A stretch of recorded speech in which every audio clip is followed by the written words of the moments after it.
ครับสวัสดีครับพ่อแม่พี่น้องFCช่องฟ้ามงคลชัยนะเสาร์วันที่28ตุลา2568นะครับพรยุทธตลาดบ้านหนองให้อำเภอหนองเลือจังหวัดขอนแก่นนำพาพ่อแม่พี่น้องมาสำรวจราคาควายกันน้องเมืองอันนี้ตลาดนี้เป็นตลาดน้อยๆนะครับตลาดน้อยๆซื้อขายแลกเปลี่ยนกันซื้อขายแลกเปลี่ยนกันเพื่อไปสู่ตลาดใหญ่นะครับเรียนตลาดใหญ่ได้เยอะงอกควายหลายครับมึงควายหลายพาพ่อแม่พี่น้องไปมึงราคากันลองมึงเดี๋ยวจำแม่ท้องยักบาทนี่ตั้มแม่ท้องยักบาทแม่ท้อง27,000 บาทท้องยักเดือนแล้ว12 เดือนซื้อเท่าไหร่ผมซื้อ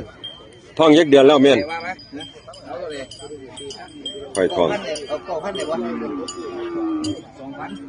อย่าง2,000ค่อยแม่ท้องยักเดือนแล้วแม่นี่มาตั้มท้องยักเดือนแล้ว6 เดือนแล้ว135บวกครับราคาเท่าไหร่นี่27ท้อง6 เดือนท้องไว้27แม่ลูกนี่เด้แม่ลูกจักบาทครับนี่แม่ลูกแม่ฮะ 29,500 บาทแม่ลูก 29,500 บาทลูกแม่ย่างดีคนลูกตัวแม่อันบ่นี่ลูกตัวแม่ย่างดีนะครับเอาโดดลงรถมาบ่กล้าลงรถลงมาอุ้มลงแล้วบาดนี่จะได้อุ้มลงแล้วมาโอ้ยมันก็นี่อ่ะบ่เว้ยเก่งอ่ะ29,500ทีเอาตัวนี้เท่าไหร่ก็20เอาฝากเบอร์โทรนะ064 187 5887เอาผู้ใดสนใจควายแม่ลูกแม่ก็ได้หรือว่าแม่ท้องก็ได้โทรสอบถามต่อรองราคาเบิ่งเด้อครับเด้อลูกเป็นขาวจานพันธุ์ดีไปดอนผูให้แม่ครับนี่ตัวผู้อย่างดีป้าหน้าเขาคือสีขี้ดีแท้หน้าเขาเพิ่นกล้วยผูดอนหน่อยนะครับพุ่นล่ะโอ้รอกระมูเนาะอยู่ในตลาดมื้อนี้กล้วยผูดอนหน่อยเชียงขาลำตัวยาวดีนะครับเขาหางช่วงท้ายดีเปิดราคาจักบาทเนาะครับนี่ 18,500 บาทนะครับพอพันดอนยางดีเอาฝากเบอร์โทรนะครับ088 979 5572เอาผู้ใดสนใจก็โทรสอบถามต่อรองราคาเบิ่งนะครับเด้อ18นะครับแม่สาวที่พ่อนี่แม่สาวสูงดีตัวนี่พร้อมผสมแล้วครับเปิดจักบาทละพ่อนี่20,000 กว่าบาทนะครับกว่าจักบาทเนาะพอจังโทรสอบถามเบิ่ง22,000ติพ่อ22,000 บาทนะ22,000 บาทแม่สาวพร้อมผสมนะครับเอาฝากเบอร์โทรไว้แน่พ่อนี่แม่สาวพร้อมผสมนี่098 11 28 465เอาผู้ใดสนใจก็โทรสอบถามต่อรองราคาเบิ่งนะครับเด้อแม่ลูกอ่ะใช่ป่ะมาเบิ่งแม่สาวครับแม่สาวอีกบาทท่านสอทอนแม่สาว27,000ครับ27,000 บาทพร้อมผสมแล้ว27,000 บาทแขวเล่มนึงไปฟันแท้คู่นึงสิคู่นึงเหรอครับฟันแท้คู่นึงพร้อมผสมแล้วครับได้35บวกอยู่แล้วครับเปิดราคาเท่าไรเนาะครับนี่27,000 บาทเจ้าของค่ากินเหล้าอยู่27,000 บาทเจ้าของค่ากินเหล้าอยู่เขาทางช่วงท้ายดีเงี้ยวเลยเขา 27,000 บาทนะครับเอาฝากเบอร์โทรไว้นะครับ 27,000 ครับ081 047 6083เอาผู้ใดสนใจโทรสอบถามต่อรองราคาเบิ่งนะครับเด้อตัวหาเจ้าของลงมือนี่กล้วยดอนพอพันนี่จักบาทครับดอนจักบาทนี่17,000ครับดอนพอพันสูงยาวเข้าดีนะครับแม่ใหญ่นี่เด้แม่ใหญ่นี่36,000 บาทนะครับเป็นแม่เดียวนะครับท้องไปครับแม่เดียวนี่ แม่นี่บ่ทันได้ทอง136 37อยู่ดอกครับเปิดราคาเท่าไหร่ก็36เอาฝากเบอร์โทรเน่น เบอร์โทรเจ้ารวด แม่ ขายเองรวด โอ้ยเบอร์โทร0897151744นะครับโทรมาสอบถามต่อรองราคาเบิ่งกล้วยน้อยๆเจ้าของก็บ่อยู่น้ำกล้วยไปใส่บุเจ้าของไฟก็เลย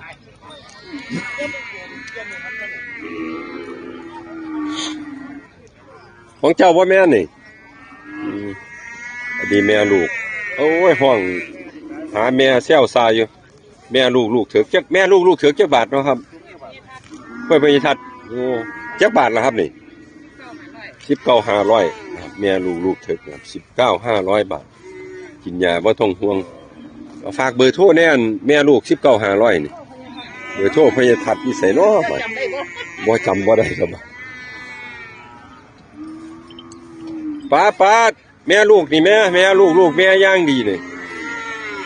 แม่ลูกแม่ย่างดีครับนี่จักบาทเนาะครับนี่19ติ19แม่ลูกแม่ 19,000 บาทแม่ก็หยิบบ้วนผสมแล้วตินี่แม่ผสมแล้ว 19,000 บาทแม่ลูกแม่ย่างดีนะครับเอาฝากเบอร์โทรนะครับนี่087 437 3651เอาผู้ใดสนใจก็โทรสอบถามเบิ่ง 19,000 บาทนะครับอันนี้ได้ของโตสิอันนี้ของเจ้าสินี่สิผมพยไกลใส่ของโตตัวใดแม่นางคู่หนึงสิแม่นางทั้งคู่โอ้แม่สาวน้อยครับแม่สาวน้อย2ใบเถาตัวละจักบาทครับนี่ตัวละ 12,500 นะครับ 12,500 คู่นี่ก็ตกไป 25,000 เนาะแต่ว่าถ้าแยกเป็นตัว 12,500 บาทนะครับแม่สาวน้อยทั้งคู่สาวน้อยทั้งคู่เลยนะครับเอาฝากเบอร์โทรไว้นะครับ062 496 2968เอาผู้ใดสนใจก็โทรสอบถามต่อรองราคาเบิ่งตัวละ 12,500 บาทได้ครับเด้อแม่สาวน้อยนะครับไว้ร้อยหน่อยน้ำก็บ่ล้างบ่อาบนี่ตัวละจักบาทได้สินี่14,500พะนะแม่ลูกนี่เด้อแม่ลูก17ครับแม่ลูกแม่17ครับแม่ลูกแม่17นะครับ17,000 บาทแม่ลูกแม่ตัวนี้14,500นะครับ14,500ตัวจูงอยู่ในจักบาทเนาะครับนี่ตัวจูงจักบาทนี่พี่ห้อง15,000 บาทนะตัวจูงอยู่สเปรย์ย่างวนผ่าวนหลังอย่างเดียวเราก็พ่นแล้วเอาฝากเบอร์โทรเนี่ย14,500นี่15นี่084 826 3419เอาผู้ใดสนใจก็โทรสอบถามต่อรองราคาเบิ่งแม่แยกลูกมาจ่อยไปกินยาอ่อนนอนน้ำใสบ่โดนกันอยู่วันนะครับอันนี้14นะครับแม่เดียว14แม่ลูก17เอาคุยน้อยๆฝากเบอร์โทรแน่พ่อสี06 11 47 8019ผู้ใดสนใจก็โทรสอบถามต่อรองราคาเบิ่งแม่นี่ 14,000 บาทแม่นี่ 17,000 บาทนะครับพอสีด้วยครับเด้อก ล้วยป่านนี่กล้วยชี้ ดูครับกล้วยเถือกคู่นี้ครับนี่ 32,500 พะนะเพิ่นเสียว กล้วยป่านนี่แหละเห็นบ่ ผู้สิซื้อบ่ถือสเปรย์ซื้อราคาเลยบ่ลงขอสเปรย์เนี่ยขอสเปรย์หน่อยครับต้องเว้าไทยพร้อมว่าเท่าไหร่ขายเท่าไหร่ขายจุดเท่าไหร่พ่อนี่ล่ะจุดแล้วนี่วันนี้จัดเราบ่ถือสเปรย์เนาะราคาเราเลยซื้อแพงโพดโดย32,500นะครับกล้วยอายุดีแล้วบ่อนตัวละ3 ปีแล้วตินี่ โอ้ย3 ปีพอพุ่นแล้ว ตัวละ3 ปีแล้ว 32,500นะครับเสี่ยวนี้กันช่วยให้รอด3ช่วยให้รอด3นะครับเป็นตัวอย่างให้พ่อแม่พี่น้องเฮาเบิ่งว่าราคาควายบ่ราคาเวียดนามเนี่ยครับราคาคนไทยซื้อกันนี่แหละครับ12,500 บาทผู้เสี่ยวกันปึ๊กติ๊กเลยครับ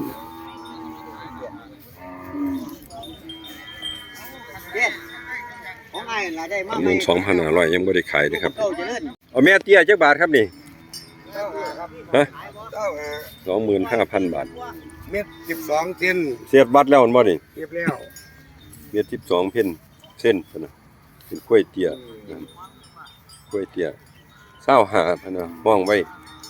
25,000 บาทห้องไว้ซื้อก็ร้องเอานะครับก็ร้องได้อยู่นะครับกล้วยเตี้ยกล้วยเตี้ย เส้นบัวไปละ ครับผมฝากเบอร์โทรนะครับนี่ 093 093 524 524 5119 5119ผู้ใดสนใจโทรสอบถามต่อรองราคามือ 25,000 บาทเนี่ยเตี้ยเม็ด10บวกลบเนี่ยเคยได้ลูกมาแล้วบ่ครับนี่ ได้ลูกตัวหนึง เคยได้ลูกมาตัวหนึงแล้วนะครับ ยังกำลังเป็นดัด เดี๋ยวนี้กำลังเป็นสัตว์อยู่ครับเป็น3สัตว์ได้3มือแล้วนะครับยังบ่ซึ้ง 25,000 บาทโทรสอบถามตามเบอร์โทรเพิ่นเด้อครับเด้ออยากเล็บแนวจักหน่อยหนึงนะครับ